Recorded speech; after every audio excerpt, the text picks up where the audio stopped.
The story takes place in three parts. The first part takes place in the morning, the second part in the afternoon, and the last part in the evening.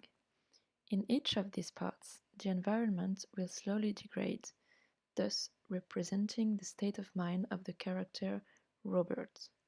This will also be seen in its appearance. I will go into details later. In the morning, when Robert wakes up, the colors are warm and vivid, like that. The story takes place in the neutral but very tidy room. When Robert heads into the bathroom to prepare, we discover a classic bathroom with white checkered floors and walls. These walls already announce the theme that will approach the film, someone who will be locked up. Our character will dress in suit pants and a white shirt clean on him, well groomed, ready to give a good impression for his interview. He then goes to the mirror. This mirror somehow reveals his personality, which we can almost qualify as double, because Robert has both an anxious, alcoholic, and depressive side, but also this naive and beating side which wants to get out of it. When he accidentally puts toothpaste on him, he will change his shirt to put a new one.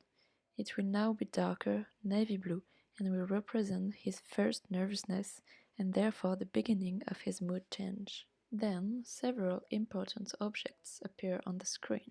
First, the tie knot that Robert can't make himself, reminding him that he can't manage on his own. The watch, which will come back several times during the film, reminding us of a notion of time which is advancing but which at the same time seems to us frozen by confinement. The lock and keys places us directly in the heart of the subject and of the character's quest to get out of this confinement. The more we discover the character's personality, the more we discover an environment that represents him. The walls of the living room are black and white, again to represent the two parts in him. The black is there to show its lack of space and freedom. At the beginning, everything is clean and tidy. The decor reminds us of the film Mustang and is composed of squares and lines by the windows, the doors, the cupboards, the furniture, the chairs, replacing us directly in the confinement of the character, both in the house but also due to his alcoholism and anxiety. When Roberts is woken up by the phone, the sun is already less intense. We start the second part of the film in darker, grey and lead tones, like this. When Roberts spills coffee on his documents, he also pours coffee on him, further degrading his appearance and thus increasing his anger. Robert's shirt is wrinkled, slightly open and stained, and his hair is ruffled. The kitchen is now in a mess, with the coffee spilled, drawers open, objects scattered. When Robert is alone with his anxiety and looking for alcohol in the house, this represents the transition to phase 3 of the film. Rummaging through the whole apartment, he puts the mess up, massacring everything. This disorder represents the one that is now in his head. Time passes and the sun goes away.